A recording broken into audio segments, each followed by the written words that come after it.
gentle reminders. Kindly rename yourself with your position, Rotary Club or organization, and followed by your name. Here is an example. Past President, Rotary Club, Cebu Fuente, Maricel Amores. Please mute your microphone when you are not speaking. Be mindful of your background noise and position your camera properly. Sit back, relax, and enjoy another amazing evening with us.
With the power vested upon me, I hereby call this 8th General Membership Meeting to order. Our host for tonight is our Treasurer, Manuel Torres Jr., aka June, and our Director for International Service, past President Jose Alfonso Abad, aka Joal. Thank you, President Burns. A wonderful September evening to all. Rotarians, honorary members, especially honorary member Fritz, Rotaractors, friends of Rotary. We are still in our basic education and literacy month, the Rotary theme for September. We are privileged to have a fantastic speaker tonight. So let us start the meeting with the invocation, to be followed by the Philippine National Anthem, four-way test, and the Rotary Club Cebu Fuente roster, all through audiovisual presentation.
I shall dedicate my all.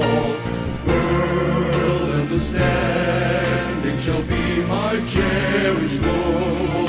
With a four-way test, I'll pursue my quest, giving my little way help a day. Peace in the world, I shall not have lived in vain.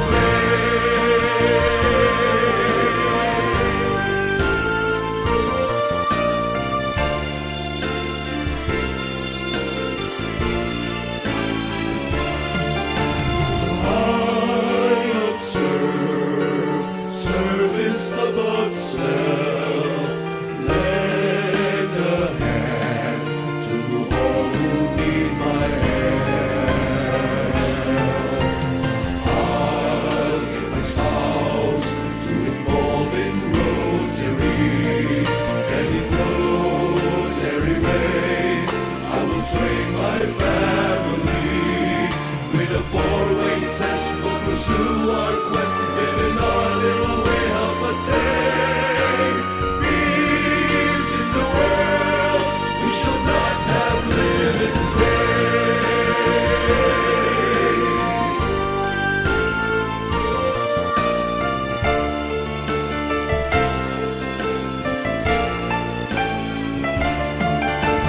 Build a bridge for tomorrow's youth, strengthen mine, nothing but the truth.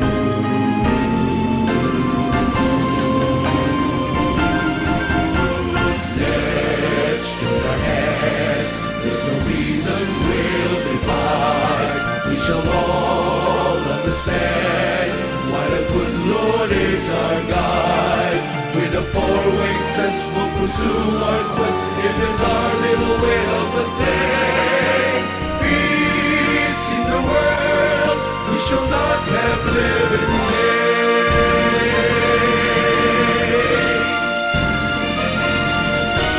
Peace be achieved, we shall not have lived in vain.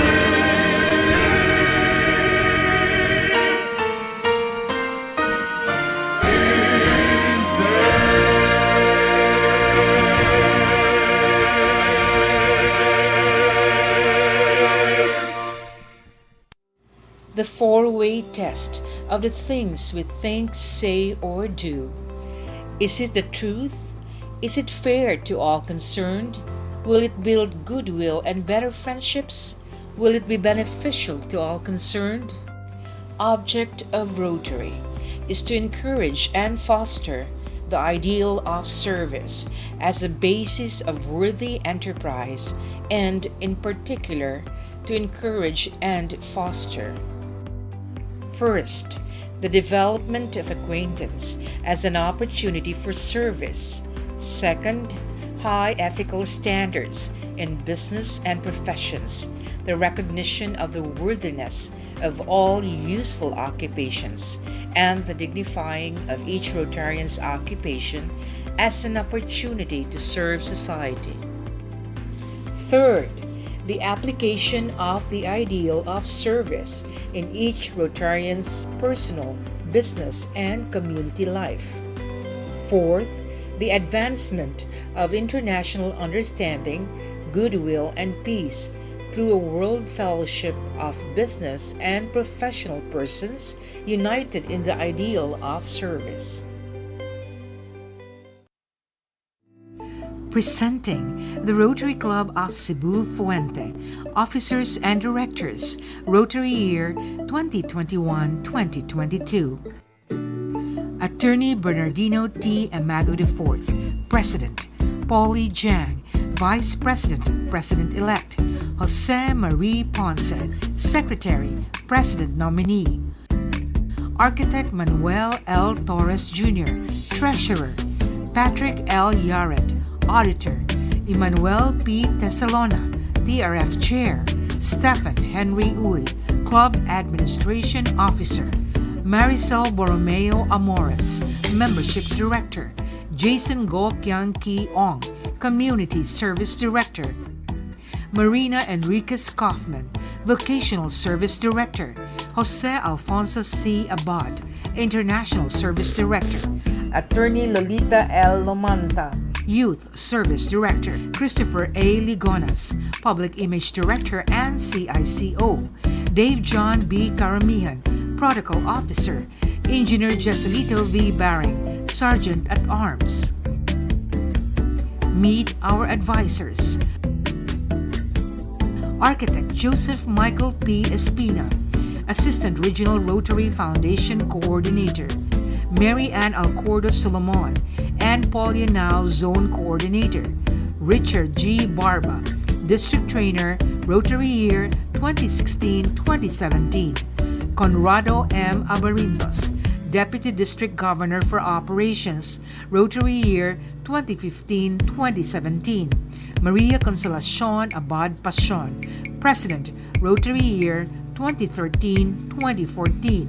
Maricel Borromeo Amores, Assistant Governor, Area 1B.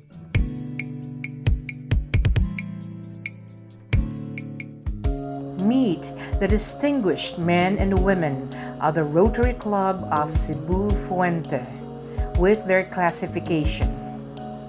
Jose Alfonso C. Abad, Non-Life Insurance. Conrado M. Abarintos, Government Customs Finance. Eman Rayan C. Abay-Abay, Customs Brokerage.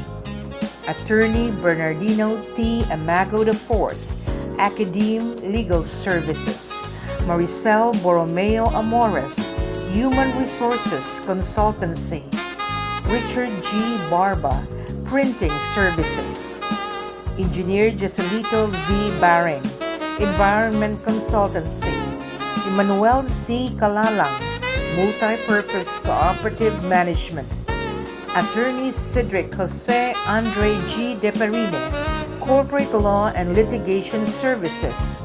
Architect Joseph Michael P. Espina, Architecture Planning. Holly Jan, Coffee Shop Management. Dave John B. Karamihan, Manpower Outsourcing Services. Marina E. Kaufman, Hotel and Restaurant Services. Christopher A. Ligonas, IT Services. Attorney Lolita L. Lomanta, Prosecution Services. Jason Go Kiang Ki Ong, Manufacturing Operations Management. Maria Consolacion A. Pasion, Games and Amusement. Jose Marie Ponce, Memorial Plan Investment Services. Geraldine B. Ramos, Forwarding Services. Maria Dolores Rimas, Resort Management. Luz Filipinas S. San Pedro, Metal Engraving. Herminia Fernandez Spaller, Construction and Industrial Supplies Trading. Dr. Alan O. Sinerpida, Plastic Surgery. Mary Ann A. Solomon, Outdoor Advertising, Signage Design and Production. Hendrik S. Sulay, Retail Management. Emmanuel P. Tesalona, Precious Metal Trading.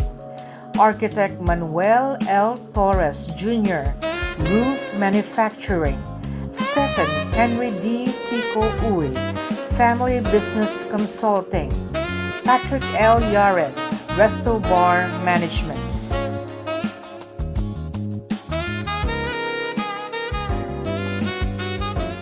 Rotary Club of Cebu Fuente. Vision. We see people of action, cultivating fellowship, integrity, excellence, leadership, diversity, service for everyone, every day. Mission statement: high impact leaders helping humanity.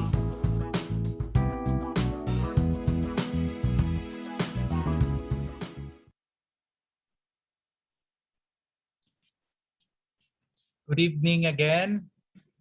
We would like to acknowledge our guests, our only guest, Danica Beltran, and our guest speaker, Assistant Vice President and Attorney Joan Largo. The digital world landscape was already in place for all of us, whether in business or personal communication, even prior to the pandemic. But it was never a primary tool used in education. So how is it different now? With no face-to-face classroom encounters, we are all going to find out shortly. To introduce our guest speaker, Assistant Vice President for Academic Affairs of the University of San Carlos, Attorney Joan Largo, is a professor of the University of San Carlos School of Law and Governance, our very own President, Attorney Burns Amago. Good evening, everyone, meaning RCCF family. I insisted on introducing our special guest of honor tonight because of how much she has impacted my life. In fact, if not for her allowing me to attend that one fateful Council of Deans meeting, then I would not have met PDG Yumi, who invited me to RCC Bufuente. This Korean novela aficionado also has a Rotary connection, for she was a GSE team member under the late past District Governor Ed Chongbian. While she is now the managing partner of the Cebu office of Romulo Mabanta, Benaventura, Sayok, and De Los Angeles law firm, significantly, she is a true academic through and through, who wants the best for her students, the best type of education they truly deserve. Well, I could only surmise. I bet it is because of how much education has changed her life for the better. But of course, it is not without hard work. She graduated top of her class with magna cum laude honors when she took her political science degree. She again graduated top of her class with cum laude honors when she took her law degree, and that is while being a full-time legal researcher in Florido and Associates Law Offices, which was later renamed Florido and Largo Law Office. That is why it comes as no surprise that at a young age of 28, she was appointed assistant to the dean of the USC College of Law.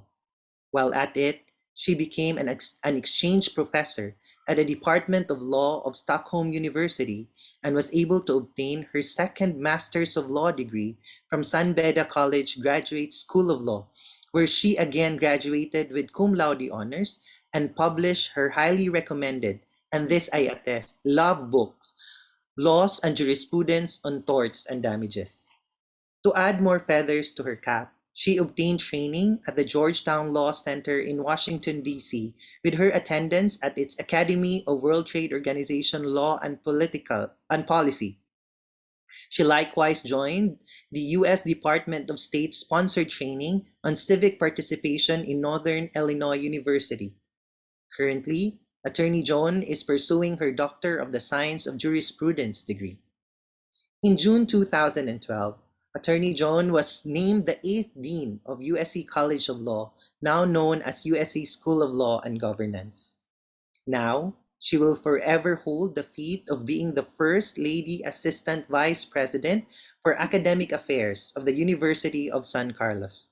And so, her journey with education remains to be a continuing one. And I hope it will be for a long time, so she can continue to inspire students who dare to dream as much as she has inspired and allowed me to live mine. A brilliant lawyer who proudly traces her humble beginnings to a public school teacher mother and a farmer father from Hinatuan, Surigao del Sur, and now relishing in the loving embrace of husband Daryl Bridge Largo and daughter Marie Adrian. Ladies and gentlemen, my mentor in the academe and law profession, Attorney Joan J. Sarosas Largo. A round of applause, please. Yay! So good evening, everyone. My God, I'm really brought to tears by your introduction, President Burns. As you very well know, President Burns is one of my best students who graduated himself top of his class, that despite the many challenges he faced when he was still a student. And look at him now. Education really changes things for the better and for good. So may I also extend special shout out and greetings to Dean Yumi. Dean Yumi, Dean, we miss you at the Council of Deans. Hope you can go back and hopefully soon. Okay. And so, good evening, everyone. It is indeed an honor for me, and President Burns can attest there was not a single moment of hesitation when he asked me to share with you our the things we have been doing in the education sector, um, pertinent to the education in the digital age. There was not a moment of hesitation because it is truly nice to be sharing with the leaders of the society and of the community, especially this powerhouse Rotary Club of Cebu Fuente, matters pertaining to education. So without much ado, allow me to to make some presentations about the things we have been doing in the academe. So on the topic education landscape of today, I hope you can see it on your screens. As our host has mentioned, technology we are no stranger to technology, but things had been drastically changed when we encountered and we met, and we are still experiencing COVID-19. Initially, we saw COVID-19 as the great disruptor. In fact, when COVID-19 pandemic struck the entire world, we've seen it as a great reset in education. But at the end of this presentation, I hope to show you just how much of a great accelerant COVID-19 had become. So while it is true, it is indeed a great disruptor, it is at the same time a great accelerant in education. So I don't know if I have to remind all of us of the painful truth that as of September 4, 220 million recorded cases, and 4 million of which, 4.5 of which had resulted in death. In the Philippines, as of September 4, we registered 2 million cases, and in fact, just few minutes ago, we received report that every hospital in the country, Luzon, Visayas, Mindanao, NCR, reported being at full capacity.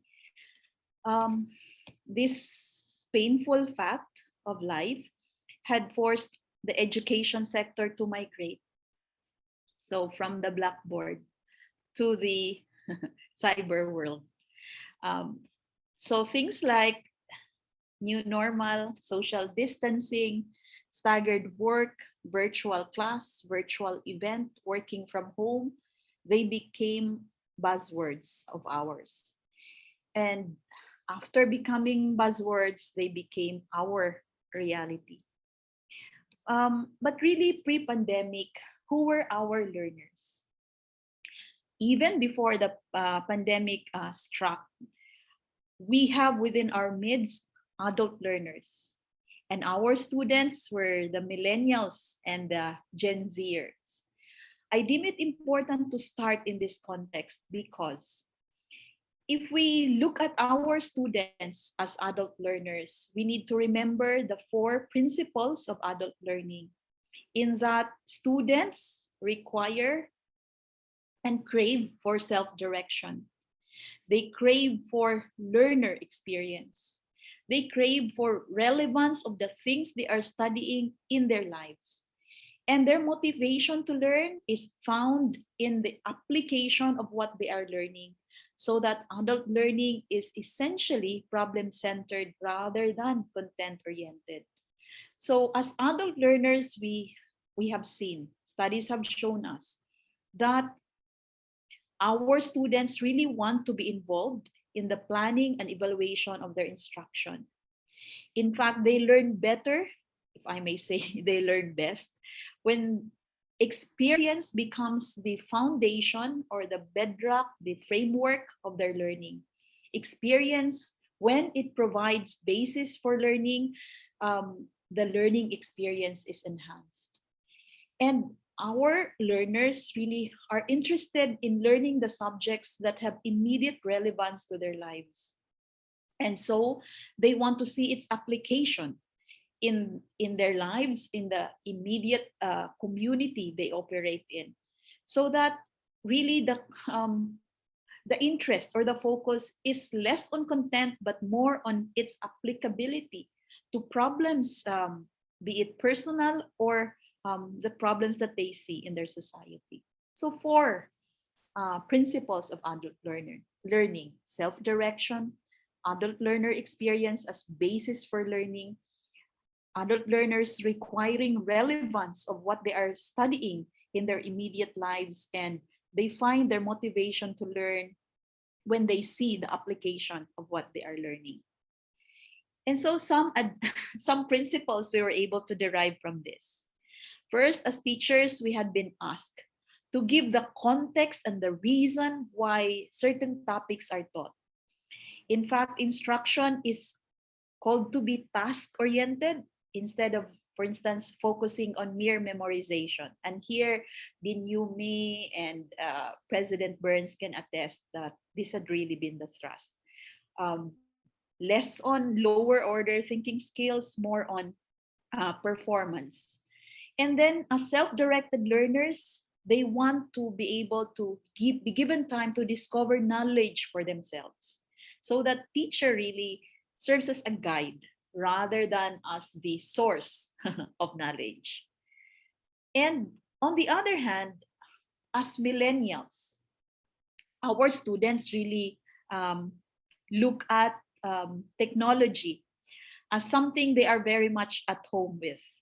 And so in a study conducted by the Philippine Society on Research, millennials and Gen Zers, they both share the characteristic that to them, technology is really a way of life. You know, for us, we look at technology, cell phone, laptop, simply as tools of the trade. We use cell phone, we look at cell phones, we look at our laptops as our means by which we do our activities, we do our work. But to our students, and in fact to our children, millennials, Gen Zers, technology is not just a tool, technology is their way of life. So they are very much at home with technology. And so when we look at what are the skills that are required by the workforce, for instance, 2015, let me just highlight. The World Economic Forum reported that the skills that are asked for of the workforce are the following.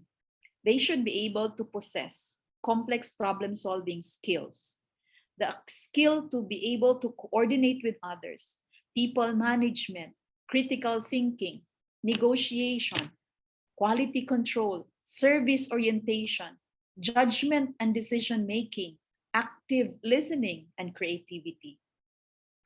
But 5 years later, you know, the skills that are needed had changed. For instance, complex problem skill still remains to be the top skill that's needed by the industry. But critical thinking had moved up. Creativity, ability to manage people, coordinating with others, and for the first time, we're seeing emotional intelligence to be one of the skills deemed essential from the workforce. Then judgment and decision making, service orientation, negotiation, and cognitive flexibility. These are important in us crafting the kind of education that we want to offer in this day and age. So for example, pre-1980, Education 1.0. The focus is education, technology used, paper and pencil. Teaching is one way. You look at the teacher to be the source of knowledge and information. And school is brick and mortar. The output are skilled workers. Fast forward to year 2000. They say education 4.0. Focus now is innovation and value creation because precisely of the skills that are needed.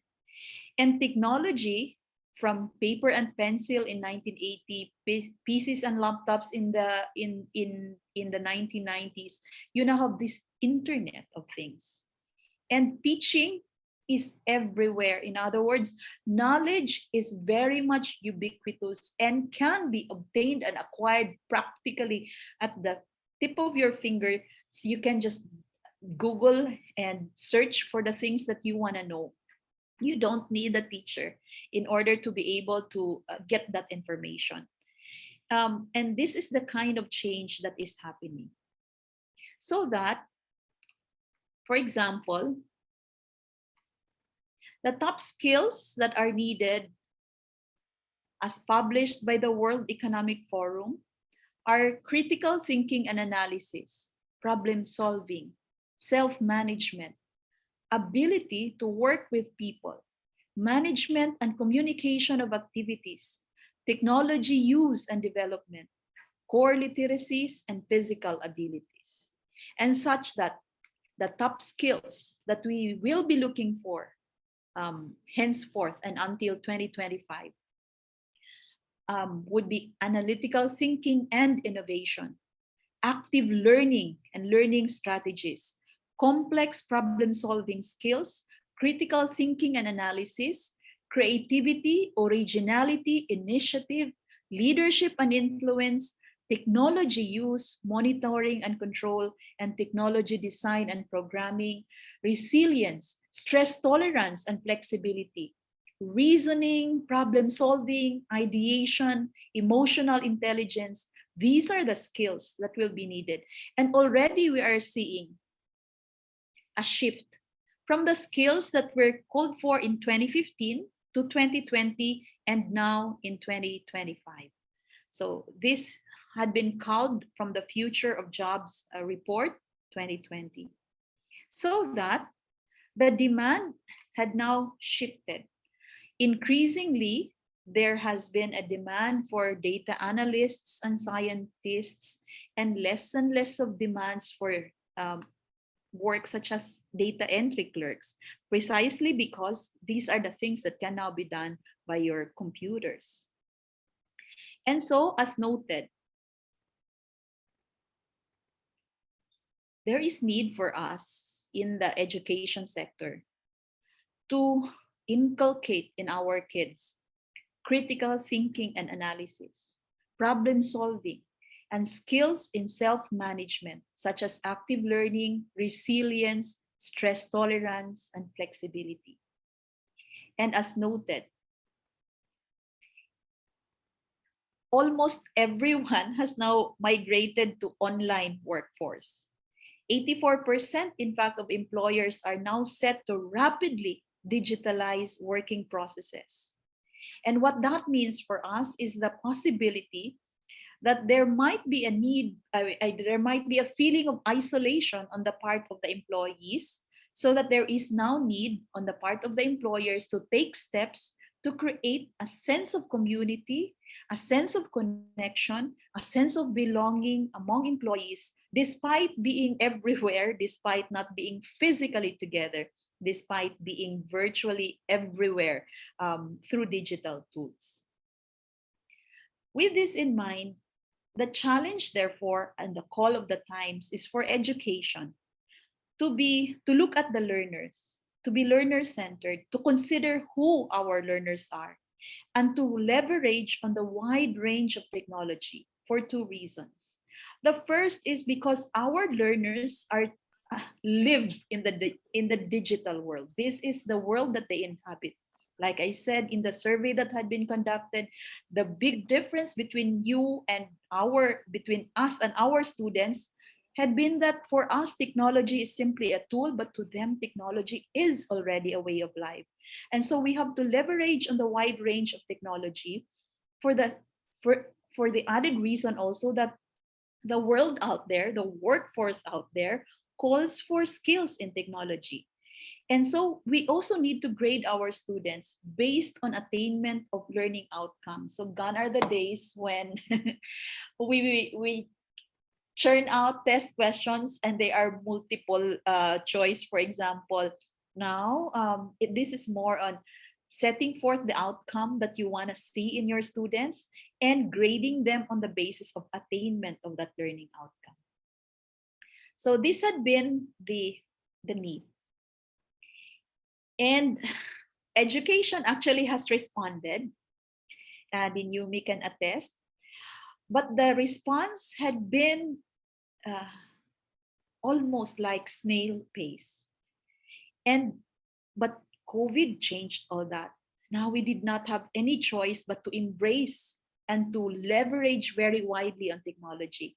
And so things had been accelerated and accelerated exponentially. And this is why we see classrooms that are now virtual, classes being conducted virtually. COVID indeed has been a great disruptor, but has also been a great accelerant. We teachers had been forced to cross that huge divide. And in fact, to many of us, now that we are on the other side and we have seen the wonders of technology and how things had become efficient in terms of cost and in terms of doing things, um, to many of us, in fact, we have thrown this connecting bridge. This has become a point of no return. There is no going back to the traditional way of doing things. Of course, we needed to address the feeling of isolation of our students now that everything has been brought to the virtual world. Especially that, as noted by an educational thinker, social interaction is very much central to learning. So, what have we been doing, for example? What have we been doing, for example, in the university? We have been looking at the students' cognitive load because now that we have transported everything from the physical to the virtual, some teachers still appear to just consider this as a technical change. They still use the very same materials they used in the physical world when they transported everything to the virtual. And the thing is, that may not work very well. The very little syllabi change, the same requirements that they imposed, even if the modality has now changed, compensating the loss of experiential learning opportunities with putting in more assignments, that has resulted in cognitive load. So in last summer, for example, we asked our teachers to be students. We enrolled them in a course that will teach them how to engage the students even if we do not see each other virtually, in what is called asynchronous session, in other words, not live session. How can we keep things engaging even if it is not a live session? And since they acted as students, this is the realization. My 1 month journey is quite challenging. That mine is only 1 month, there is 5 months times 8 courses. And so now they are quite sensitive to the cognitive load of their students. Knowing very well that humans have very limited working memory, we now are looking at how to present principles in a chunked manner. So such things like learning pills, micro-learning, how to make things accessible to our students. And then we wanted to combat the feeling of isolation by looking at the group dynamics. How do we keep our students engaged? How do we make our, even if we do not have live sessions with them, how do we still engage them? How do we still interact with them while at the same time addressing netiquettes? What should they do in an online class? You know, this isn't just about putting on your camera, putting on your camera and then putting off your microphone when you are not the one speaking. Far beyond that, the netiquette, for example, of education is such that you must keep in mind that there's a human person on the other side of this cold screen. So remember the human as part of the netiquette. So in the virtual, in the education of the digital world, the classroom has truly changed from the physical to the virtual. But the profile of our learners had remained the same. The purpose of education, which is to make them useful in the society, had remained unchanged. And so we have asked our teachers to retool, to upskill, to learn the basics of engaging themselves, to learn how to live in the world already lived by our students, which is the digital world. So if you ask me what education 4.0 is, now education in the digital age is all about knowledge generation and less of knowledge transmission. Less of knowledge transmission because knowledge really can now be had by our students at the mere click of a finger. They will just have to go to Google and everything is right there for them to learn. So universities, for instance, USC, had really made it a point for our classes to be less of transmission simply, but more of knowledge generation.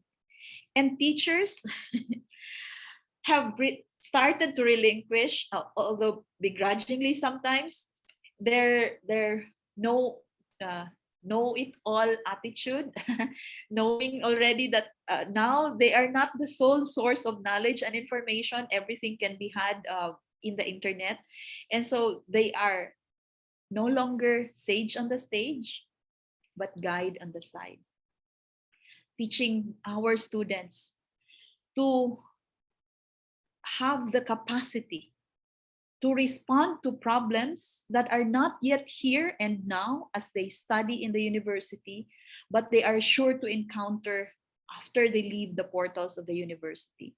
The challenge really for education 4.0 in the digital age is how to equip and capacitate our students so that they're able to respond to problems when they arise. The problems that they will be asked to solve may not even be here not yet as they study. And so we need to capacitate them to be able to respond to those problems. So in the end, this isn't just about learning. This is also about lifelong learning and life learning.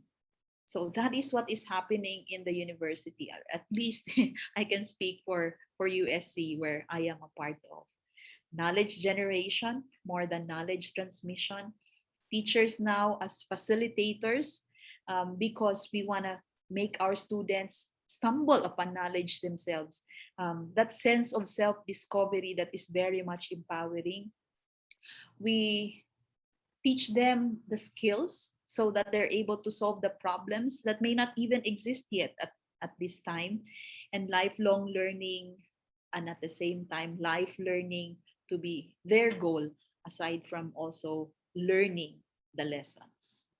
So that is education in the digital age as is happening in the universities in the country, and at least I can speak for USC. That ends my presentation. Thank you.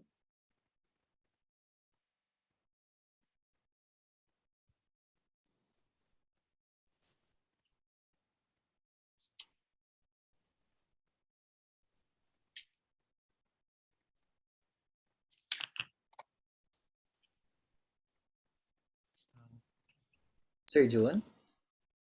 Yes. Do we have any questions Can I ask for question? the Yun? guest speaker? Yes, please go ahead. EDG Yumi. Oh yeah, Din Joan. Maing gabi. Din, may gabi, Din. We miss you, Din. Anyway, that was a very, very interesting presentation. No? You know, I retired in 2019, no, just before the For COVID. so I'm used to the pre-COVID ways, no, of education. I have not tried face-to-face even. It was I have not tried, I mean, online. It was all face-to-face, and I cannot imagine myself in a virtual classroom.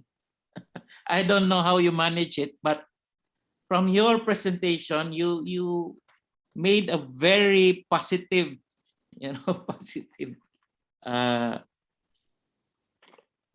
positive thing about this virtual thing, no? That the top skills you mentioned is creative thinking, no, analytical thinking, creativity, originality, and all that, no, even problem-solving skills and emotional intelligence, no. But to me, I think these are higher level skills, no, higher level skills. Well, basically college, no, but the real problem for me, no, is the prerequisite to all this, meaning Basic. secondary and elementary education. Going back to basics, basically discipline, no, discipline. Even GMRC, no, uh, good manners, right conduct, and then this values formation. This is the prerequisite to all these higher level skills. Now, where are we now? For me, I think we have to go back to all of that, the very basic skills, before we can even go into these higher level skills. Now we're talking about, now it's a crisis, no, on in Philippine society. Now we're talking about elections, no, what type of president are we going to choose, what politicians, but all this boils down to the basic. I just read today statistics that 78% of the population are the poor, no, below the poverty range even. And imagine all those who are voting, the educated ones, no, they're just a minuscule part of the voting population. But you know, who is the deciding factor are these people. But where are the values, no? Where is the discipline? In Japan, they teach the children, no, when they are still kindergarten, no, teach them discipline. I remember June is here, no, so Sacred Heart. The discipline was very, very high, no, and when we go into the classroom, we even bow to the teacher, no. There was a beadle, we call them. 1, we stand up, and then 2, we bow. And then 3, good morning, teacher, something like that. So that's the type of discipline we had before. But now I don't teach that. When I greet my students, they don't bow. They do like that. The opposite. So I don't know where this should all start. But my question is, you are talking about these higher level skills, but the real problem in Philippine society, to my mind, is the elementary and the secondary school, no? Is somebody doing that? Before, you know, I was still dealing with you. We were talking about the K+12. And the K+12 went back to all of that. That was Secretary, Insatong brother Luistro, no? We see Luistro was the DepEd secretary. And he was doing, Brother Armin Luistro. Kinsa to? Brother Armin Luistro, Armin. our president. Armin. Lasal, yeah, right. So he was trying to do that, pero now it got lost ba in all of this. So what do you think? My question is, how do we go back to all of that?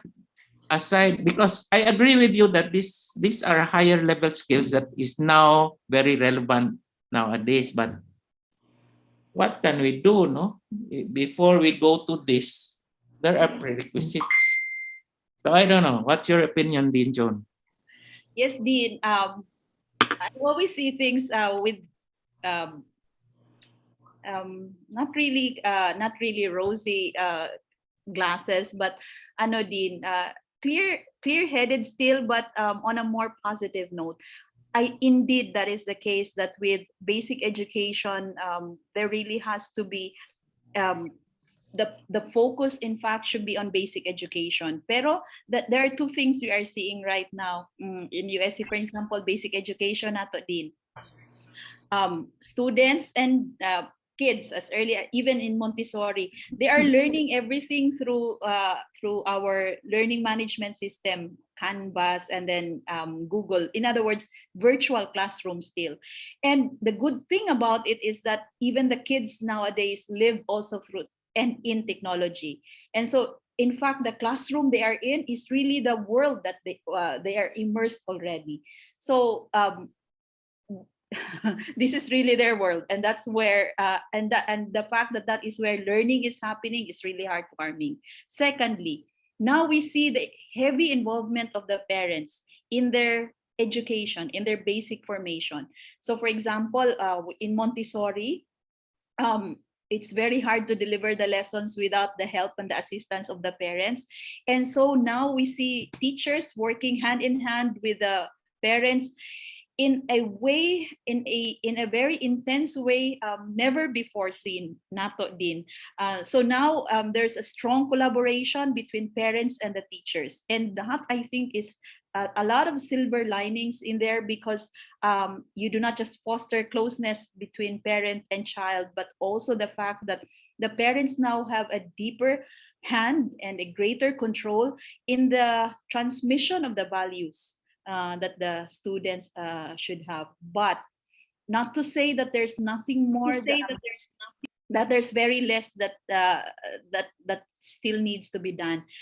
We need to change the content, for instance, that we are delivering, because like I've mentioned, we cannot transport the things that we had been delivering to them in the physical world and simply transport them to the virtual world. So there has to be change in the content, in the lessons that we are delivering from basic ed to higher education. And that is still being started, and you know how things sometimes move, Dean. Pero at least the kids are learning in the world they already inhabit, in the virtual world. This is their world already. They're very much at home with cell phones as early as age 1.5. And then secondly, you're also educating the parents.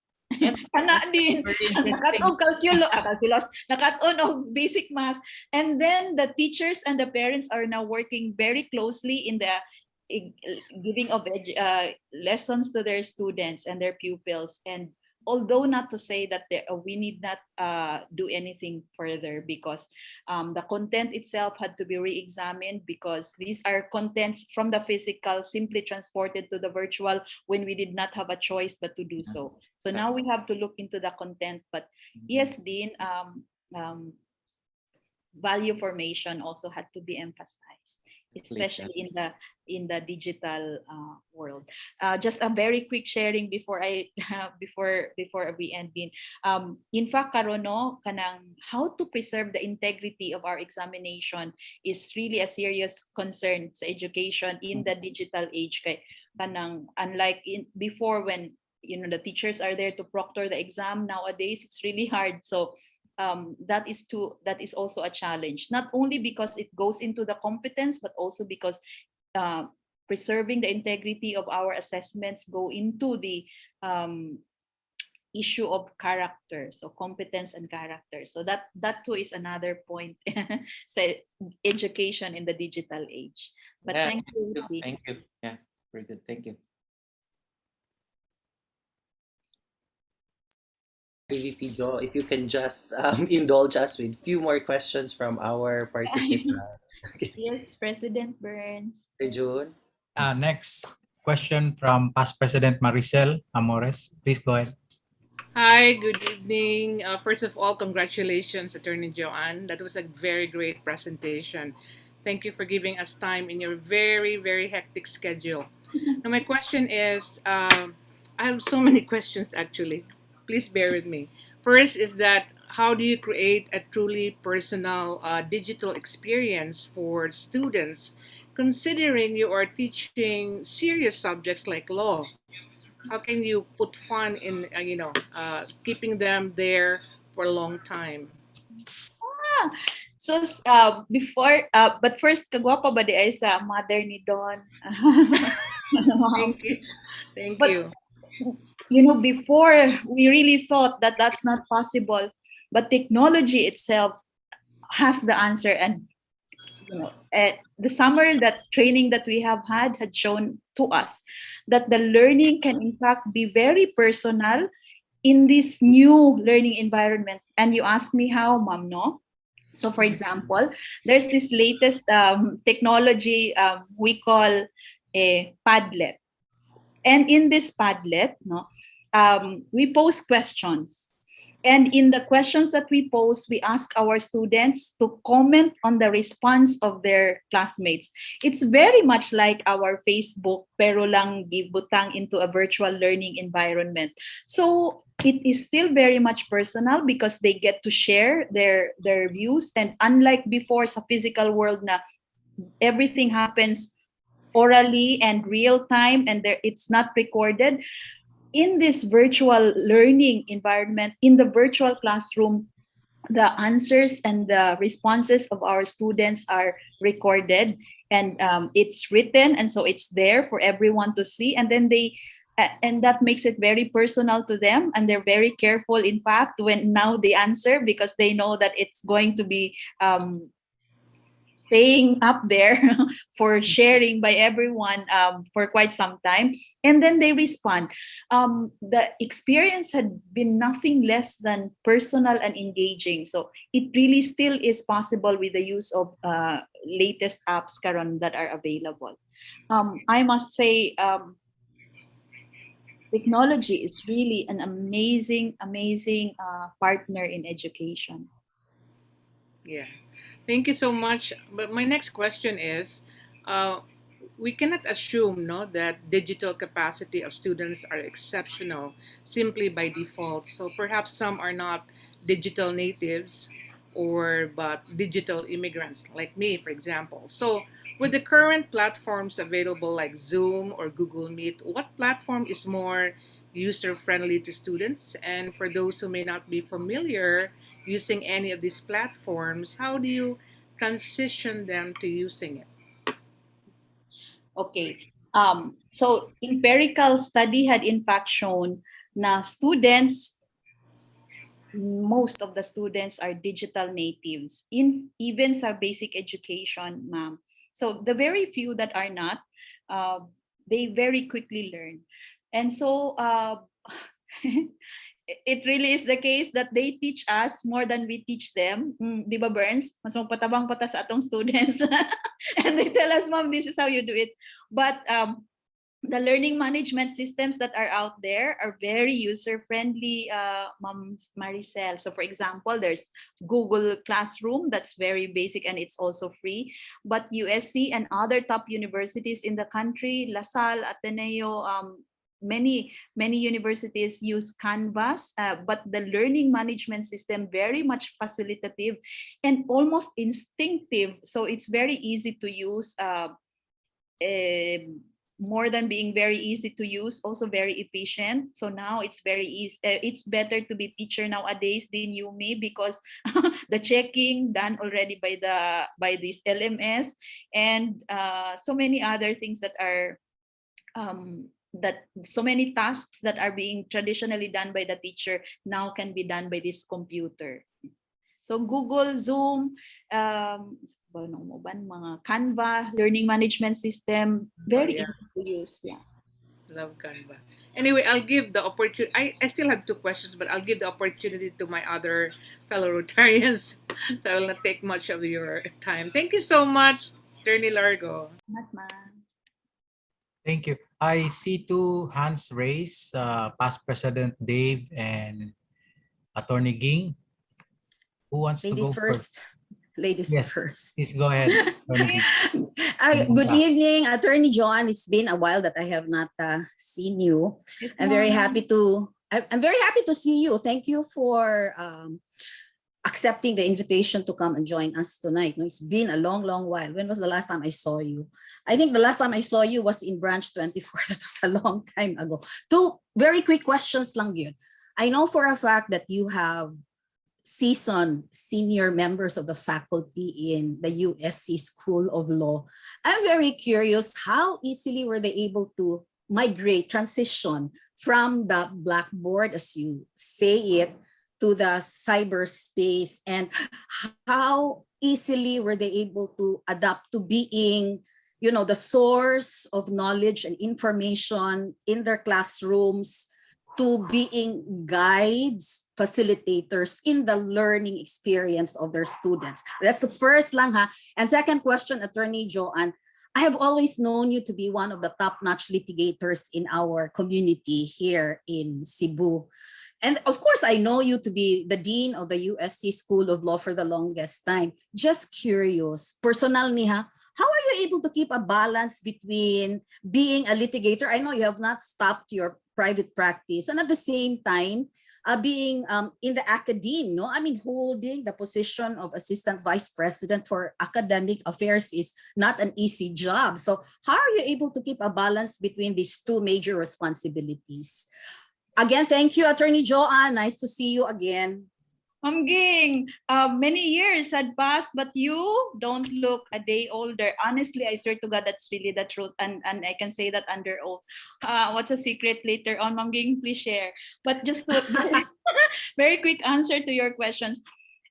You know, I think this is the trait of a Cebuan sa mga Cebuanos good pod in general, but I think mostly from educators. I was really thinking that we would have a hard time transitioning from the blackboard to the virtual, but my God, amazing. Dean Alex is, of course, senior citizen already, but among the very first to learn how to use and to actually use Canva, not PowerPoint. So while the others, like Burns, for example, they had been using PowerPoint, Dili, Sir Alex used Canva a notch higher, and I think a better platform than PowerPoint, pero siya una to use. Also, ayos pa ng mga old din naman, isugot man dayon.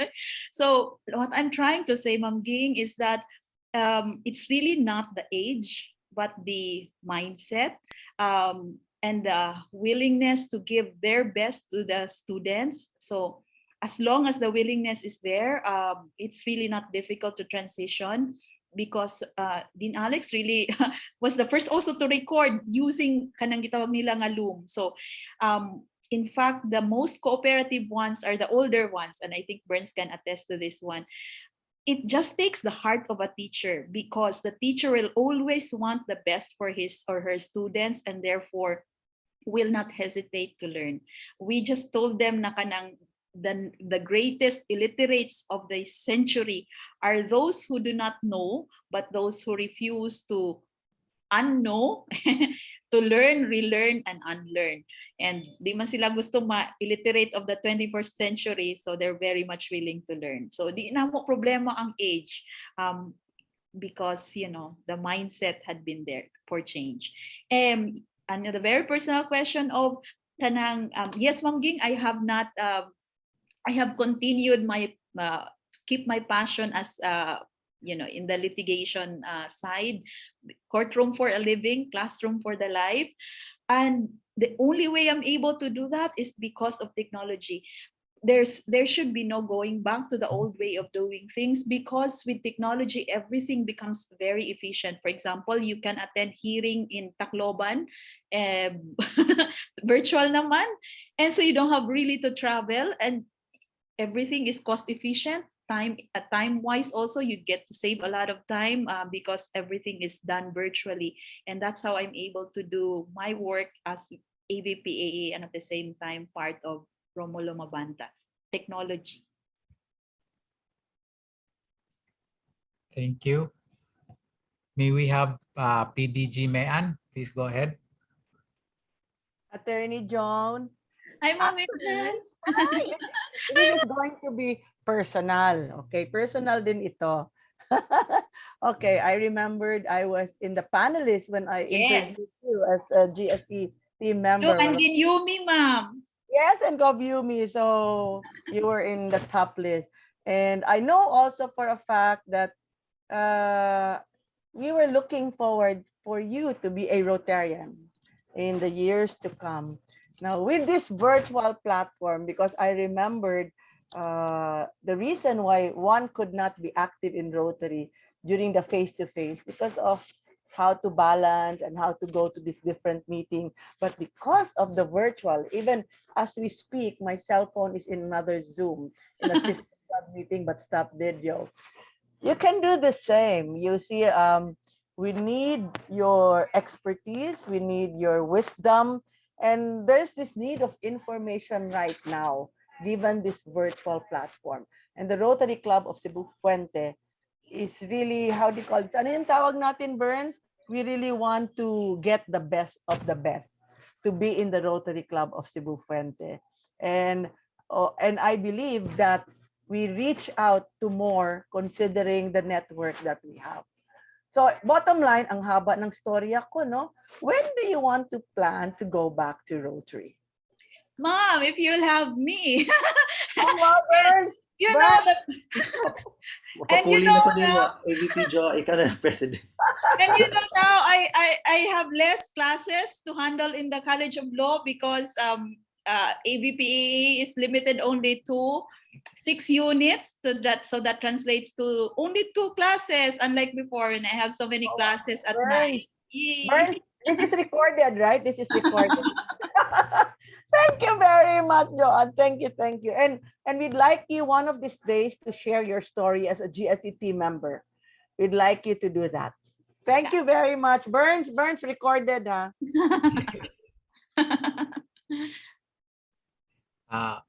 Past President Dave, your question? Go ahead. Yes, I understand it's gotten so long, no? So I'll be quick. I'll skip out some of the questions, but more of a sharing of insights, no? Number one, on the integrity of the exams, I'll share an experience that I had with my 10-year-old. They were having an exam, and then in the middle of the exam, the teacher asked them to go to their parent or to their guardian and tell them that they're doing a good job so far. And that's what my kid did. No, I was in my room doing work from home, went to my room and said, Daddy, I'm doing a good job. Okay, that's great. Then she went back to her virtual class. Then after the class, probably in the afternoon, I asked her about it. What was your exam again? What were you doing good on? She said, no, it was just a ruse by the teacher, so the teacher would know if we are indeed alone in our rooms. So very ingenious, diba? Very ingenious, because if they will not disappear in their screen because probably the parent is beside them or in front of them coaching them, so they'll still be in the screen. But my kid, honest man me, left the screen, went to my room. Daddy, I'm doing a good job. So those are the challenges to make the exams more integrable, ba? So your assessment can be more accurate, etc. So that's one. And number two, there were questions about the transition period, like the oldies having a hard time trying to cope with the technology that's involved in the teaching methods. Now, if I may say so, if we should pick a time where this pandemic should happen, the best time is actually now, because we have the technology already.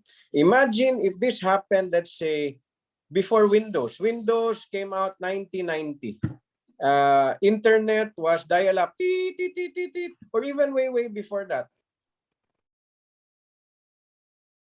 We can't go. I don't think school can open. There will be no school, no business, nothing, and we'll be going back to Stone Age in no time.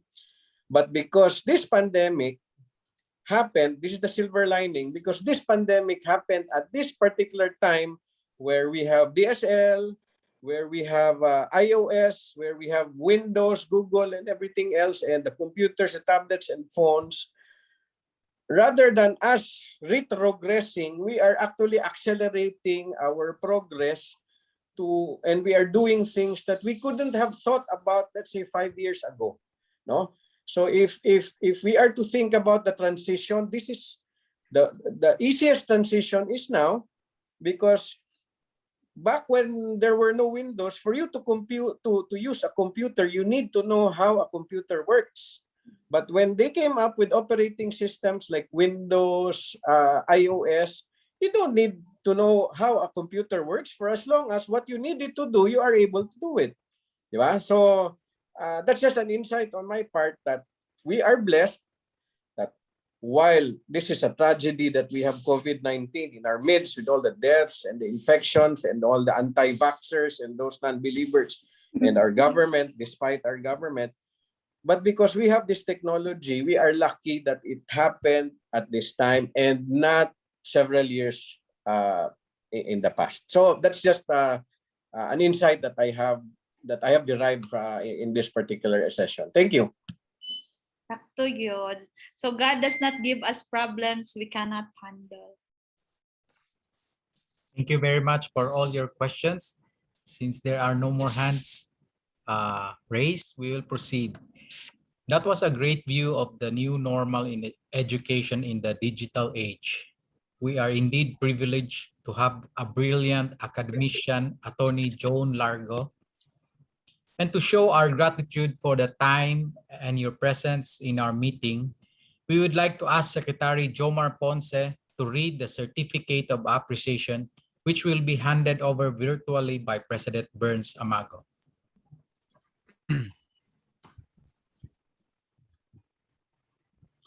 Okay. Certificate of Appreciation is hereby present to Attorney Joan S. Largo for Assistant Vice President for Academic Affairs of the University of San Carlos for her invaluable time and expertise as guest speaker at the 8th Rotary Club of Cebu Fuente membership meeting, adjourned membership meeting.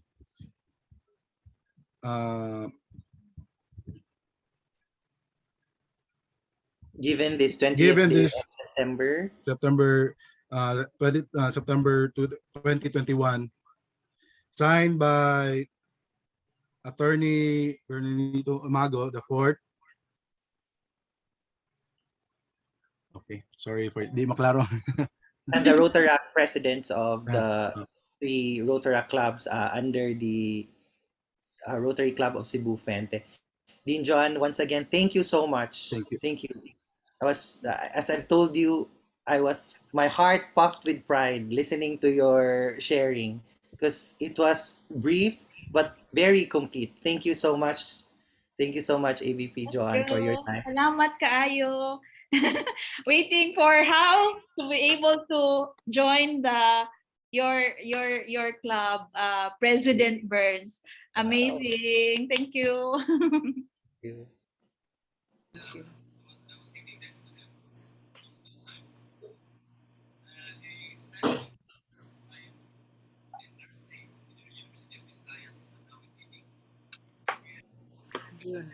The second part of the program will now be hosted by my co-host, Past President Joal Abad.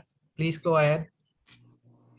Good evening, Rotarians, fellow Rotarians, Rotaractors, and guests.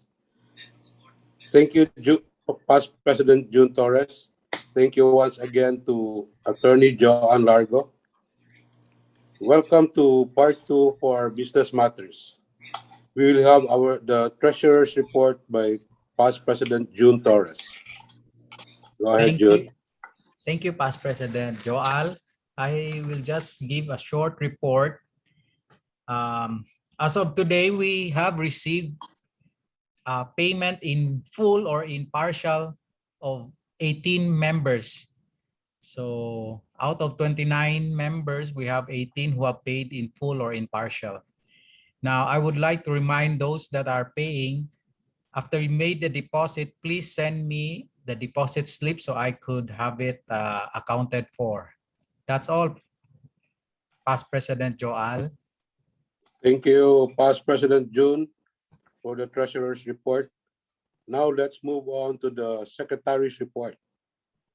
May I call on Secretary Jomar? Thank you, PP Joal.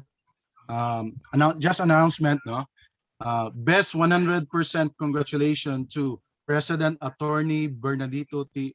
Amago IV of the Rotary Club of Cebu Fuente, International District 3860, for having successfully registered 100% of all his club members. His club will be rewarded with 30 pieces of 2021 Manila Presidential Conference commemorative pins and free 30 Rotaractors or non-members guest registration. plus a signed achievement certificate by Rotary International President Shekhar Mehta. And also, we'd like to greet our September celebrants.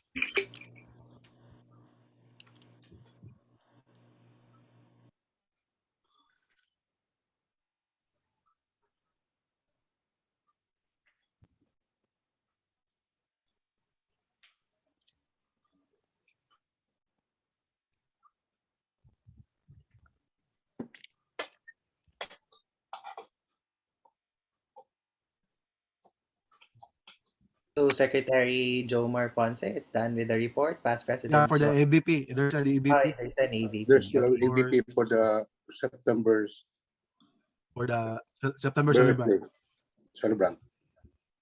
Uh,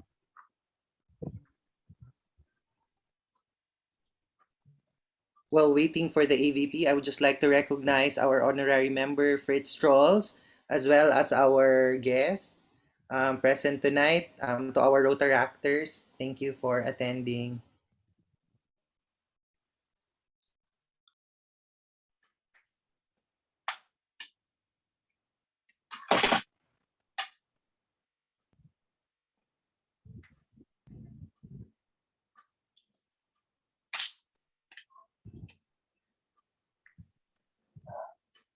The Rotary Club of Cebu Fuente shares your joys and recognizes your milestones. On behalf of your RCCF family, take these greetings of love and gestures of felicitations on your life's great moment. Know that you are always celebrated.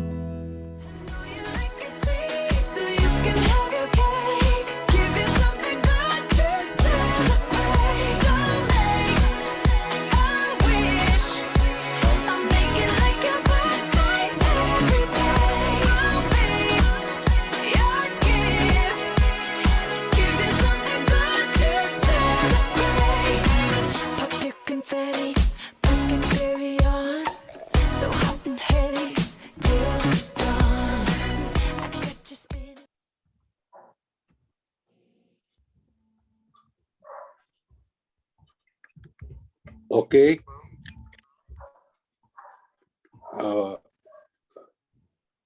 Now we will thank you, Secretary and President nominee Jomar for the Secretary's report. The last but not the least, our President's report, President Burns Amago. Okay, thank you very much. Good evening. Thank you very much, Past President Joal. And good evening once again to everyone. At this point,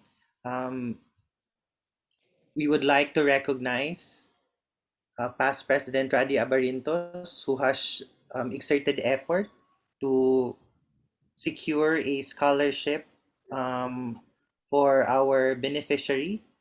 And so the Rotary Club of Cebu Fuente will also consider this as a project of the club in support of basic education and literacy.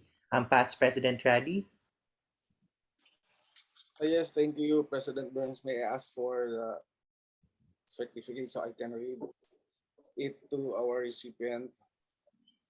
Our scholar is a graduate of the Don Vicentes Rama National High School in Basak, and he is a resident of Japar Kio Pardo. He graduated, of course, with honors. We can consider our recipient graduating without honors. So she is Miss Danica Beltran, and if I may be allowed to read, the Rotary Club of Cebu Fuente, in partnership with Hesuler Customs Brokerage, awards this. I understand this is the first college scholarship that the club is given. This certificate of college scholarship to Miss Danica Beltran, a graduate of Don Vicente Rama Memorial National High School. This certificate entitles the scholar a financial assistance of 15,000 per semester to defray tuition and other school fees at any college, school, or university. Signed, Attorney Bernardino Amago IV, President Rotary Club of Fuente. Congratulations, Ms. Beltran. This certificate will be given to you. We will email it to you, and this hard copy will be delivered or mailed to your residence. Thank you, Attorney Burns. Okay. Congratulations, Danica. And if we can hear a few words from you.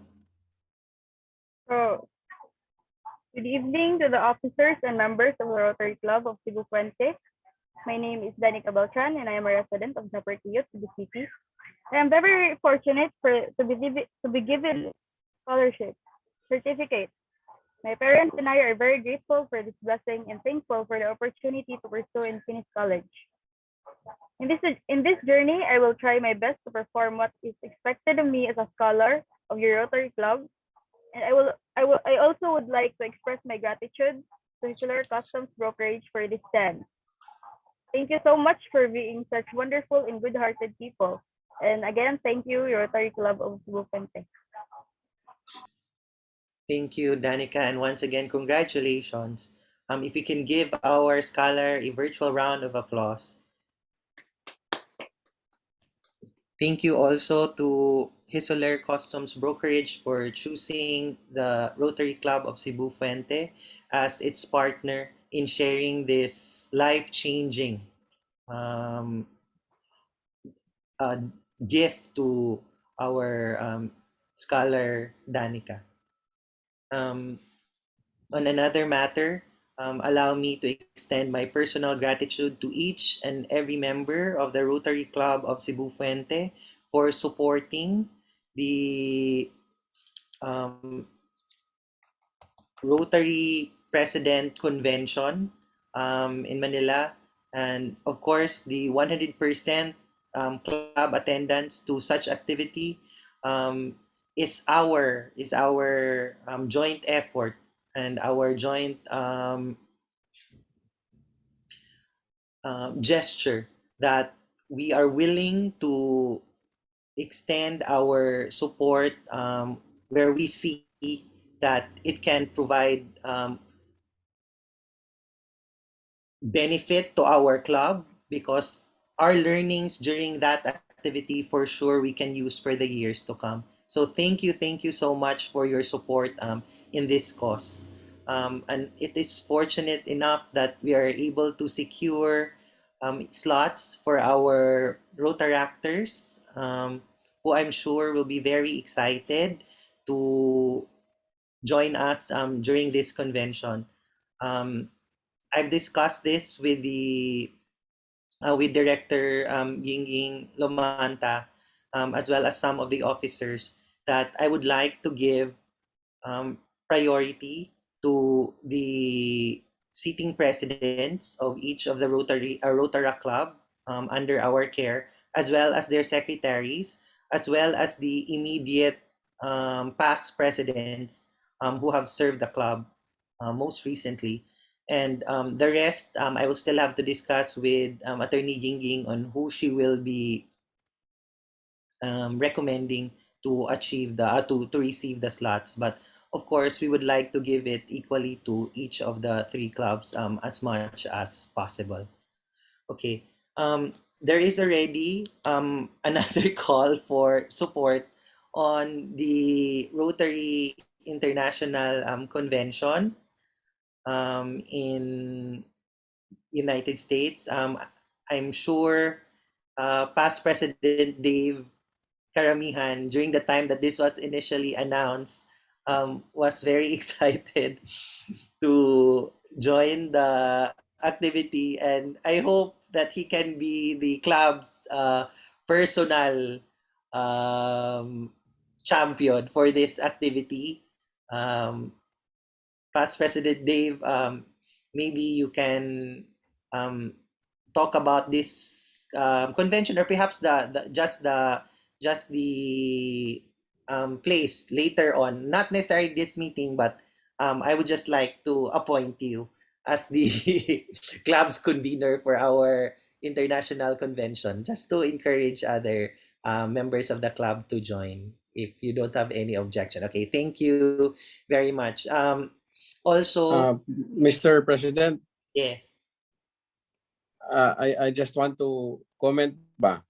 The last time I campaigned for attendance to the international a lot of people who registered, but they did not, one of which is actually past President Dick Barba. Anyway, I hope just reminiscing.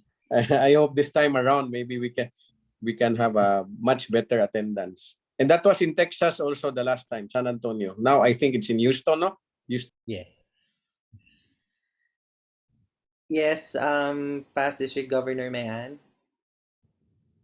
Dave, don't worry. I'll give you first-hand information before it goes to the district. So you'll have first-hand information about Houston, Texas convention and all the virtual activities. So yeah, Thank we're the highest in percentage amongst the districts who have registered. Anyway, Governor Anna only made a goal of 50 people. So we're very good. We already hitting more than half of that. So 40% plus. Thank you so much. Also, I would like to congratulate everyone for our successful membership seminar. We were actually hailed as the one with the most number of participants. So thank you so much to our Director for Membership, Assistant Governor and past President Maricel Amores for her efforts in encouraging all of us to attend. We have the most number of registrants, 28 out of 29. But we have but there were only 22 who attended. But nonetheless, that's a good number because we remain to be the highest attendees. We were recognized during the ACOM, and we will receive our certificate of attendance because they were actually very strict in giving the attendance certificate. They were really manning and monitoring the participants in their participation and their engagement during the webinar. So we are awaiting our possible also recognition during the grant seminar because we may receive one. I was just hoping we attended nonetheless. I'm waiting also for the memorandum of agreement so that we can officially start with our grant. And again, in relation to the grant, if past District Governor Yumi Espina can also give us the workshop, sir, on the grant, maybe we can have it as October will be very busy for us, maybe on November, because that would be the Rotary Foundation month actually. So we can have the workshop early in November. Okay. Thank you. Okay, thank you so much, PDG Yumi. At this point, I would just like to ask past District Governor Mayan if she can give us some updates on the efforts she has exerted as we are very grateful for our partnership with Rafi because they allowed us to become their partner in some of the activities, which I think is in line with our breast cancer awareness advocacy and other areas of focus for Rotary International. So PDG Mayan, if you can Thank you, just give us a President rundown. Burns. I'd like Tope to share the screen. This September 30, we will have a, oh, hindi pa yan, Pe, katong ano. Anyway, let's just stay there. Don't show that na lang muna, Pe. This September 30 will be our virtual press con with Rafi, Ramon Aboitiz Foundation for the vaccination campaign, where we will showcase the vaccination videos of the Rotor actors. Imagine all three Rotor Act clubs had their slideshow of pictures being vaccinated to the jingle of Pabakuna na. And then we also have that they represent the youth. Then we have with the breast cancer survivors, they represent those with comorbidities. And we were hoping that we can get RCCF.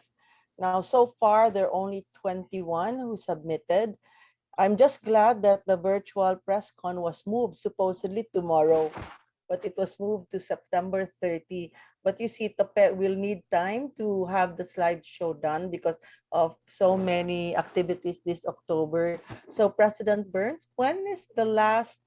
Oh, yun, Tope was saying we'll wait until September 25. So I hope those who did not submit their pictures will submit before September 25. And it's also, we hope that those who did not submit their pictures were vaccinated. So let's just pray that they were all vaccinated. So that's an activity at the end of the month. Now brace yourself, surprisingly, even if it's virtual, we have some activities for breast cancer awareness. That would be on October 2. That's a whole day affair. One is laughter yoga.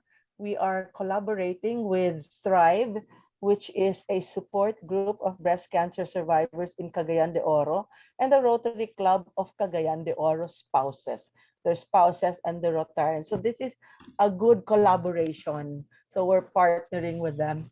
And then in the afternoon is our annual cancer chat. So this will be in the afternoon, and it's interesting because the theme will be on healing from the pandemic. So it's another aspect on well, whatever type of cancer actually for that matter. You're most welcome to attend, especially on healing from the pandemic. So that's on October 2. And then come October 10, waterfront, we'll still do the Pink It Forward. Last year was Pink It Forward version 1. This time they'll do it Pink Forward version 2. So we're just waiting for their program, but definitely there will be a cooking demo by no less than the GM himself, Chef Anders.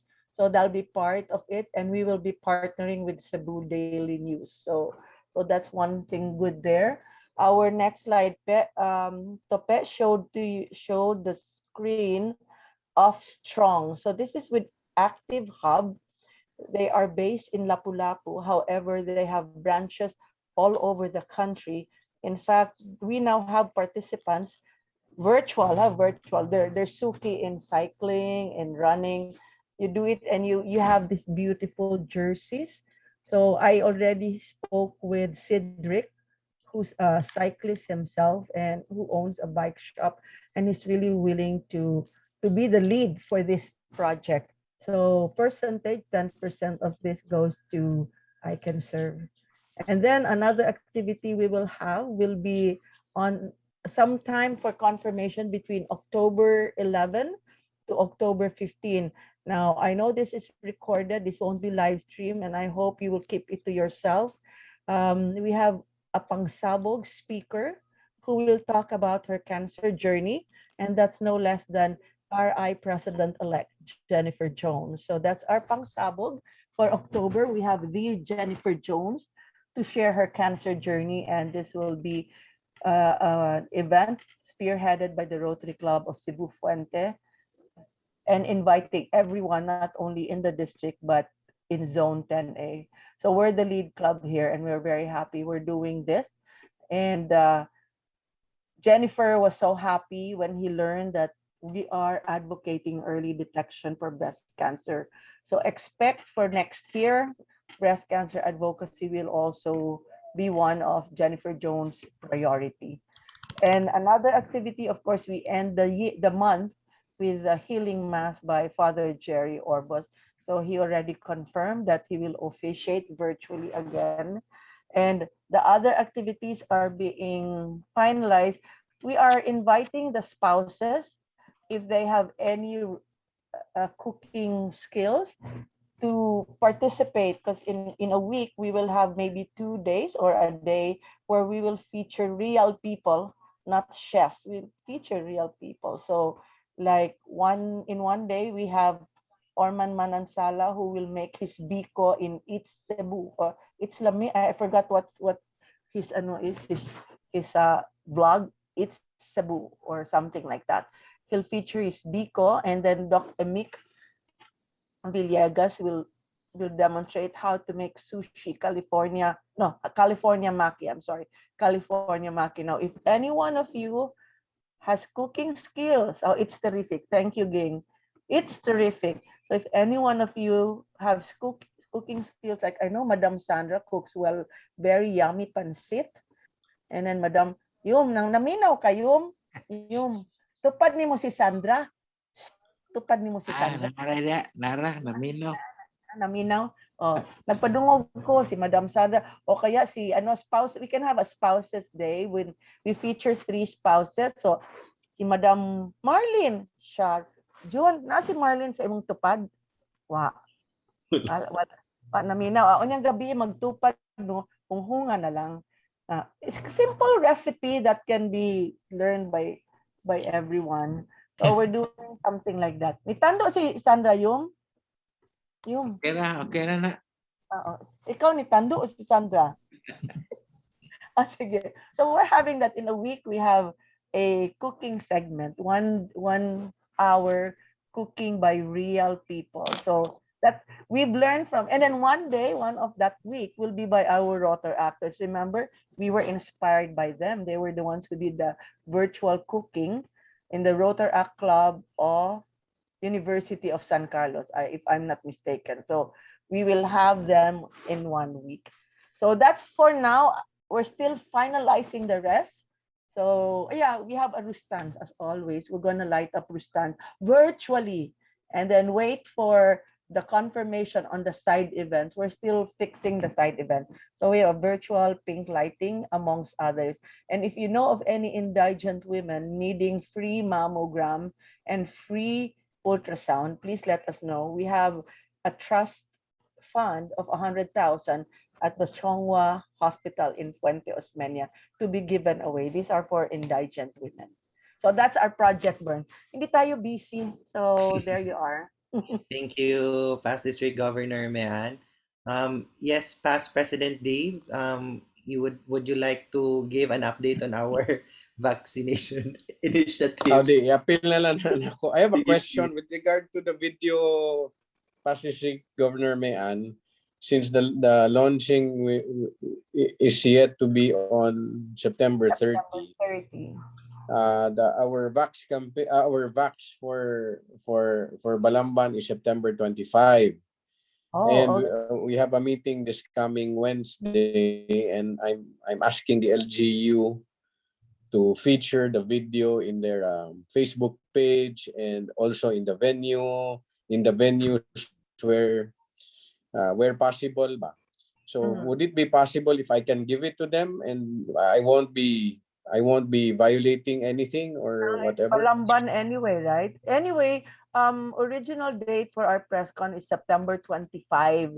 They're just putting it to September 30 parang to be sure, because si Mama Cory, the lady on a wheelchair, the polio victim, is still confirming the date, September 25 or any dates after until September 30. So it's all right if I can give it to them by Wednesday? Yes, we have how many vaccines? You have, well, the video of our rotor actors have not been, the breast cancer and the polio, right? The polio, is that correct? Polio in relation to COVID. The one naka-wheelchair, si Mama Cory. Rafi video. The Rafi video. Yeah, but basta kato. Okay. Actually, I haven't seen it yet. I just saw it, then I forwarded. Actually, I forwarded it already. Anyway, atong kuan na lang pangsabog is our video and the rotor actors. So we have 3 sa rotor actors and RCCF. That's our role, where ang storyline manggod ana ang ato ang mga youth appeal nya kita mismo Rotarian, we walk the talk, nagpabakuna ta. And then we have a testimony from a polio. Okay. So that's it. Pwede na dong. Okay, so basically the vaccination will be on September 25 with AMRO and the LGU, no, and the locator companies. The PAPR, it's out of stock, so I'll just have to wait until we get the stocks. There will be Vax campaigns this coming October 4, I think, October 4 in the Bantayan. So the video itself is a support. Yes, ma'am.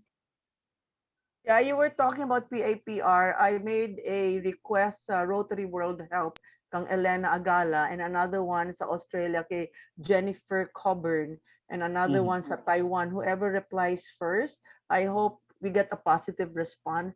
We told them not to send it through container van but balikbayan boxes. Medyo na turn Yes, off. because it's small. Elena. Gamay raman. No, Oh. because they wanted Rotary World Health kasi they don't bring in small. What they have now in the warehouse are all hospital beds, secondhand. It's about 2 years old. Kaya lang, until now, they have container vans that were not yet released because of all the lack of documents. Wala bagi follow ang procedure which was Yeah. supposed to be done. So they want to veer away. So I told them the PAPR can fit in a balikbayan box. Tama ba, Dave? It can fit? Yes, ma'am.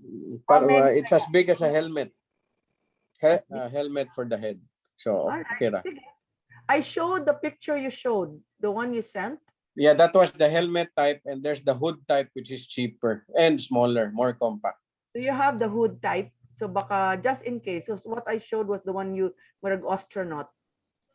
Yeah, that's I don't have a picture of the hood type. I was just told that there are two kinds, the helmet and the hood type. And the hood type is the one that's cheaper. But for both, they don't have stocks. I tried to, well, Malil Borromeo said they will have stocks by mid-October. The other supplier that I spoke with doesn't have any news as to when they'll have stocks. So wala pa yun. Anyway. I posted Dave on my request. Let's just All keep right. our fingers crossed. Thanks. Thank you, ma'am. Past President Dave, if you can share your end polio ride, the one you mentioned to me before. Yes, this coming, the date was moved, so I still have to check the date. There's this end polio ride this coming November, I think, and there will be 3 of us who will be joining the end polio ride. It's 200 kilometers, 3 days. So it's spearheaded by Mother Club. There's no registration fee, but we just have the participants will just have to buy the jerseys at cost and pledge for end polio donations of $100 each. No, there are 3 of us. There are 3 of us who will be joining, but not the entire leg. So we'll at least one leg we will be joining the 100-kilometer leg, and we have already deposited the what you call this, the end polio donation.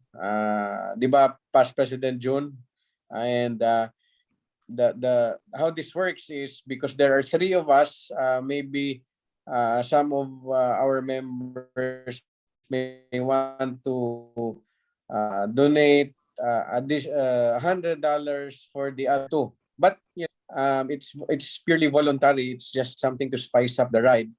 We won't be able to finish either way anyway. so it's just to drum up support for the end polio drive of Rotary District 3860. So we have one already. So 2 more riders. So if there are 2 more, it will be okay if there will be. Thank you. Yes, PDG man, you're recognized. Thank you, President Burns. Dave, Cedric would like to be part of the team. He can help you come up with a team. Cedric Diparini, Attorney Cedric, he's a cyclist. So he already confirmed. So maybe Is he a hardcore rider, ma'am? He looks like, because he's all in gear, full gear. He looks because like we're all lovers who happen to ride. We're not hardcore. he looks hardcore because with his helmet and all his attire. And I'm just curious with your $100, Dave. I was copied with your email, are you willing to be a Polio Plus Society? Because we're doing that program now, similar to the Paul Harris Fellow Society, where $100 per year until polio will be eradicated. So you will belong to the Polio Plus Society. I think it needs an application form. So There's a send me pledge an application to be form. handled by the TRF chair, who is Emmy Salona. And the induction of the new Polio Plus Society members will be announced by, where's Doc Alain? Doc Alain is our district polio coordinator. Unay Bayata. So he is the one coming up with the program for District 3860. Okay. But just the same for $100, which is doable, we can connect it with the Polio Plus Society. So this will be for providers and then Polio Plus Society. And which reminds me, I will pass it on to Burns. Burns, yung 3 by Rafi, ikaw na. Yeah. Yes, man. I want actually to make it multidimensional. We can have the trees to end polio, but I would prefer to call it plant to end polio. I'm thinking of selling plants as a way of raising funds for end polio campaign. I think it helps both our end polio initiative as well as our protect the environment area of focus. If we can have a tree to end polio and or a plant to end polio. Okay, but this is still in the works. It's not yet. We are still thinking of how to go about it. But I just want to share to the club that it is something that we are willing to do. At least that's what I was willing to do. I am willing to work on that particular project. I will ask for the assistance of those who are interested about protecting the environment and how we can realize this particular project. I think it's good that we can link our advocacy on end polio with our environmental conservation efforts. Okay, that's my idea, but I think it is time that we also do some work on our end polio campaign, because as of now we have not yet done so, and it's unfortunate that past President Alain is the coordinator for the district and we have not yet done our project on this. So I hope that we can have already a big project for end polio campaign, even just one that will do for me. Okay, if you can assist me on that. On another matter, Director Jason will soon deliver the paints to Operation Second Chance, and we can finally call the project, if there are no objections, as Color Their Second Chance. So that will be the name of our project, and we will invite you once we can set the date on when we will officially turn over the paints. The delivery will be of no issue, but it's the scheduling of when we can be together for the Operation Second Chance turnover that will have to be settled first.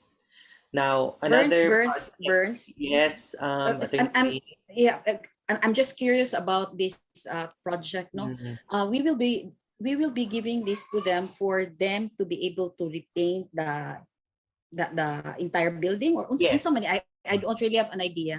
And who will perform the work at President Burns? Okay, it will be the Operation Second Chance along with the local government unit who will do the actual work of painting and repainting the facilities.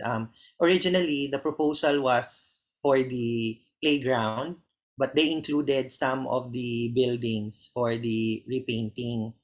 This is a project in partnership with the Integrated Bar of the Philippines Cebu City Chapter. They they requested if we can have the if we can share in the project, and I said I can look for a possible donor, and incidentally, since Director Jason owns a paint production company, I asked him and he graciously agreed to donate the paints. And but for the works, we don't have to worry because it will be taken care of by the facility itself and by the local government. So we will have before and after photos, Bern. So Yes, it would be that very is nice yes. to showcase the kuan ba the project. Okay. That's true. Ako lang ng That's idea ha, correct. especially because we're collaborating with IBP. Yes, Okay, that's good, correct. good, good. Also, that's actually suggested, and we will do that exactly, Attorney Ging, that the before and after picture of the Okay, facility. thank you, Burns. Thank Okay. you. Now, on our project for September, if Secretary Jomar can assist me on this, for the turnover of our Reams for Your Dreams rewind donation to the schools, if we can schedule it next week, if you are available. No props, attorney. We will have to turn Always over. available for you. Okay, thank you, Secretary Jomar. So I will personally schedule. For those who are free, um, of course, we will have to limit the participants to at least, if possible, that maximum of 10. But for those who Okay, are attorney. willing to join, just tell me ahead. So I will be able to make arrangement for the turnover. Okay, because we will have to do the physical turnover. I just I want that we will have at least one on-site project that we can present for the month of September, because it seems that whenever I report the project to the district, it's always webinar that we're showing. It's not that we don't want the webinar, because they do help a lot, but maybe we can also show an on-site project. And I think this is a good opportunity. We already have the turnover of the paint, and for education purposes, for basic education and literacy month, it would be nice also if we can turn over the Reams for Your Dreams materials. We already have this one project anyways on the granting of the scholarship through past President Radi. So we have a lot to already report to the district. Yes, AG Maricel. Yes, just in line with your Reams for Your Dreams, we already have. We'd like to acknowledge also past President Marina and our director Jason. Past President Marina was the one who donated vitamins and also the face mask. So with director Jason for the paints, I mean for the paints. I'm sorry for the Alcohol. alcohol.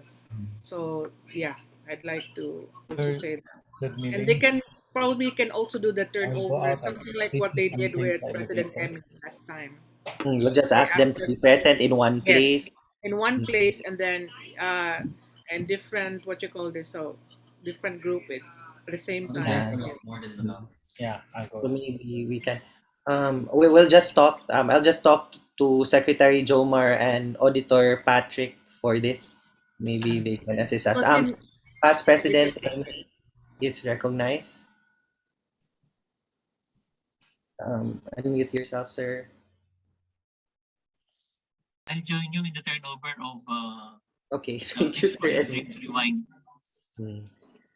Sir Emmy, where can we buy the bond bond paper? Because paper. I'm supposed to give my Actually, donation. I'll check. I'll check tomorrow with the store. Sige, sir. I think Can sa I just get Visayan, naman? Visayan educational supply. Just tell me, Visayan sir, when Educational you Supply. order. Yeah, when you order, sir, can you include my How order also? many? The same as yours. The same as yours. So Yeah, I order I I'll mine will from order match 50. Visayan what as you're. well. Oh. I'll order 50. Another additional 50, Attorney Burns. Okay, yes, sir, Emmy. Okay, So we sige. can turn over. I'll do that Maybe tomorrow. Barba can also recommend. I remembered before Star Paper. For all printers needs, they get paper from Star Paper. I don't know which is cheaper. I think Visayan is they have a generic brand. Actually, their brand it's a Yes, generic brand. Visayan. That's where I get my paper also. uh, for the schools that I donated to. Last year we bought it for 50 reams. We bought it for 8,000 something lang. Just tell me, Sir Emmy, how much I will pay. I will Sige. just wire the money. Thank you. I'll order tomorrow. Thank you so much, Past President Emmy. PDG Mayan, you were raising your hand a while ago. Do you have some? You want to say something else? I was reminded when Attorney Ging mentioned about the second chance. So maybe for the trees, the project where plant a tree for polio, it's actually a partnership with Ramon Aboitis again. And because of their expertise in biodiversity, they will make sure that we will sustain the tree planting. And they will explain it to us. And there's also an opportunity for fundraising. The mechanics is very simple. We just buy the tree. There's an amount for the tree, and we get the opportunity also to sell the trees to others and make it a part of our area, which they will adopt in the mountain, of which the trees will be planted by the farmers. Now, JC's is doing it now with Rafi. Medyo mahina lang tayo eh. JC's is doing it for Rafi, and they have Lazada. You may want to Google in Lazada for JC's trees, and that's the whole concept. They were able to sell the tree at a higher price, the margin they keep for their project. So that was what Burns and I were thinking. The margin goes to polio. We will plan this out. I will talk to Past President Aline to align our project with the district's initiative also. But for sure, I want a tree or plant to end polio project. Thank you. Is there anyone else who would like to share something to the club? Any other matter that you would like to raise? I would like to. Sige. I see Jacob here from our Rotaract. Would they be given the floor or They can, for the Rotaract, they can also Jacob, I'm share. sorry, I saw you, but I'd like to commend your club for a successful meeting. Surprise again, bigatin pasabog speaker. Imagine Barry Rassen to our surprise. The Rotaractors were able to invite him, and he came with past RI Director Rafi Garcia. So it was a very good meeting. Jacob, are you there? Dudong? Hello, Tita. Good evening, and to President Burns. Good evening to everyone. Thank you so much, Tita, for the support, and also to the Mother Club for the overwhelming support that you've given during the meeting. Congratulations, President Jacob, for a successful event. AG Maricel, you have something Yes, to say? I would like to share that there is an initiative by our own, Alain, past President Alain Sinalpida, and then he sent already to most of us AGs that for the polio, the polio campaign, so a poster of you taking your picture with your polio, and there's a template there and everything. So I don't know if it was already shared to you, President Burns, but that has been shared to us by past President Alain regarding the end polio promotion, to have a picture taken with wearing the end polio shirt and all that, and using the what you call the sign, the poster template. If I will check the messages, perhaps it got lost in all the messages we received from the district. I will check, and I will share it to everybody once I'm able to see the template. Okay, thank you for reminding. I actually saw that one time. I just forgot about it. Thank you very much for the reminder, AG Maricel. Anything else? Because we're already past 9. I guess we can discuss other matters in our chat group. So there being no other matters to discuss, I hereby call this meeting to adjournment. Fellowship continues. Okay, Yeah. guys. Congratulations to our September Thank host. you. Last na kanang our next meeting will be di ba? Kanang sa na fellowship lang. It will be fellowship lang. There is katong gingon sa kuan na naay from Bellevue nga willing siya mo kuan. Willing sila mo present lang for 10 minutes. And they're willing to give kuan daw prices. So we'll allow them because anyway it's just a kuan man. Fellowship. Yes, Remy. Burns? Okay. Yes. with the approval of PDG Mayan, Hmm. since our Paul Harris Society are giving $1,000 every year to hit two birds in one stone, can we reallocate the $100 from the $1,000 to Polio Society so that they will be earning both Polio Society at the same time Paul Harris Society for $1,000? Yeah. Yes. Kaya sobra na ako. Yes. So how many Paul Harris Society do we have?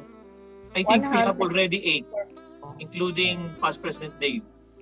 Okay. Which And reminds me, well, I already told you we have non-Rotarians who are donating to our club for polio. So we would like to acknowledge them last year. And for me to be able to ask them to donate again now, we have to give the recognition for last year. Yeah, we'll give it to you. Anyway, Gobmean, Orman Manansala, yung isas, Kusi, no? Susan Shiday at saka si Candy Kusi. Susan, Shiday. how do you spell Shiday? Charlie Zebra United Delta India America.